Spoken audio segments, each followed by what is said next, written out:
Alors, autre question d'actualité, ce qui s'est passé hier après-midi à l'Assemblée nationale, séance assez tendue, première séance de questions. Ça a été tendu notamment après une question de la chef du groupe Renaissance, Aurore Bergé, qui évoquait, sans le citer, votre collègue insoumis Adrien Quatennens. On l'écoute. Depuis plusieurs semaines, on loue la vertu de celui qui reconnaît des faits de violence conjugale. Depuis plusieurs semaines, on entend ceux qui parlent de leur affection pour un homme qui frappe sa femme. Depuis plusieurs semaines, on fait fi des règles élémentaires de l'état de droit.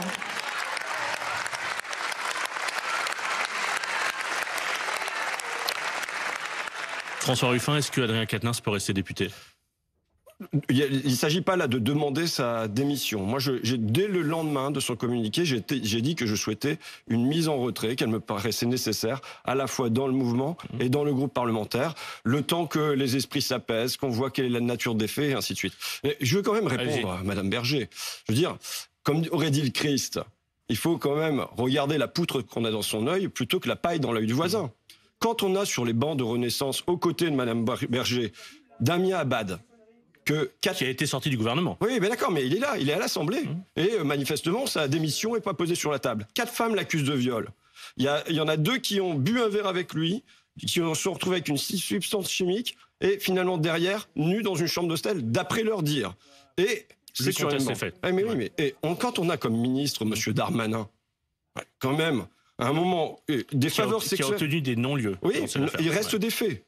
Des faveurs sexuelles, et en échange, qu'est-ce qu'il fait ? Il tente d'influencer la justice. Des faveurs sexuelles, et en échange, qu'est-ce qu'il fait ? Il trouve un logement, il trouve un emploi. Avec des messages qui sont parus dans la presse, très très insistants sur une femme qui s'est considérée comme violée, et qui lui dit « ne me contactez plus, oubliez mon numéro ». La justice a enquêté, et il y a eu des non-lieux dans les deux affaires. Il y a eu des non-lieux. On peut revenir sur la distinction entre sanction et punition par la loi.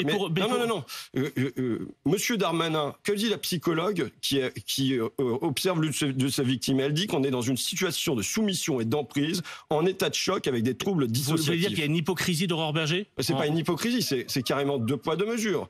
Enfin, je le dis, il faut qu'elle regarde la poutre qui est dans son œil. Maintenant, il faut sortir de... il ne s'agit pas de se jeter des cas comme ça, tous azimuts. Mais quand même... C'est un peu ce que vous faites ce matin. Non, mais oui, attendez. Nous, Adrien, pour l'instant, il n'est pas sur les bancs.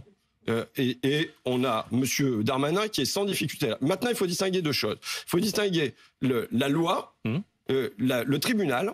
Et il y a des sanctions qui peuvent être prises par des partis politiques, par des groupes. Oui, vous savez, si vous piquez... Il y a quelque chose de précis dans Adrien Quatennens. Il ne s'agit pas d'attendre une éventuelle mise en examen ou condamnation. Il a lui-même avoué avoir frappé sa femme. Il siège aujourd'hui, même s'il ne vient pas physiquement, mais il est dans votre groupe insoumis. Et vous savez ce que les gens qui nous écoutent pensent ? Comment peut-il se mettre en retrait et continuer à être payé comme député si moi, j'avoue que j'ai tapé ma femme, je peux pas me mettre en retrait de mon entreprise, et si je me mets en retrait de mon entreprise, je vais pas toucher ma rémunération. Bon, c'est un autre problème, mais c'est aussi la question. Disons quand même que avec Adrien Quatennens, on a un homme qui n'est pas devenu député pour faire de l'argent, mais par conviction qui devait défendre l'intérêt des gens dans le pays.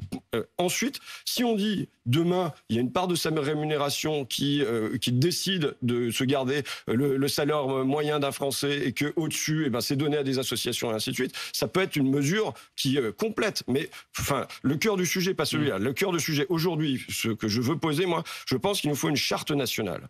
Il nous faut une charte nationale parce que vous savez, c'est pas seulement les partis, c'est les syndicats, c'est les associations, c'est les entreprises, qui fait que quand il y a un cas qui se produit comme ça, l'agresseur ou la personne qui est mise en cause, elle ne se retrouve pas à continuer à être là entre les murs, mais que ça soit pas des mesures qui soient prises. Comment ça se passe dans l'entreprise ? S'il y a une sanction qui est prise contre un employé qui en raison de violence, non seulement il est mis en retrait, mais il est suspendu, il ne touche pas sa rémunération et il est limogé. Oui, d'accord, mais ça dépend. Derrière, il peut y avoir un retour dans l'entreprise, ainsi de suite. Mais ce que je veux dire, c'est qu'il y a un temps pour les sanctions internes, mais ça doit être cadré juridiquement. Et ça doit être cadré. Là, c'est trop flou aujourd'hui. Bah oui, c'est chacun qui fait sa sauce dans son coin. BFM fait à sa sauce, les Verts font à leur sauce, les Républicains font à leur sauce. Enfin voilà, chacun fait à sa sauce. Non, il doit y avoir une charte nationale de bonne bonne conduite de qu'est-ce qu'on fait, qu'est-ce que ça veut dire une violence. Parce que là, on est sur un sujet où on a quelques noms qui ressortent. Mais en vérité,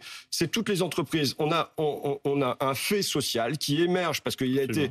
Vous savez, moi, c'est dans des usines où j'allais et des ouvrières me racontaient comment elles étaient convoquées par le contremaître et comment ça se passait dans le bureau du contremaître. Comment elles acceptaient ou comment elles acceptaient pas, mais comment il y avait une pression qui était mise sur des jeunes femmes qui rentraient dans l'usine. Probablement pas que le contremaître puisse revenir travailler quelques mois plus tard. Oui, mais pour l'instant, ce qui s'est passé en vérité, bien souvent, c'est que le contremaître, il a continué à travailler pendant des décennies dans l'entreprise. C'est ça qui se passe. Donc aujourd'hui, quel est le chemin? Il faut poser un cadre national, une charte nationale où on sait comment ça doit se passer et où les femmes ont la garantie d'une protection et où les personnes mises en cause ont la garantie de pouvoir échanger aussi.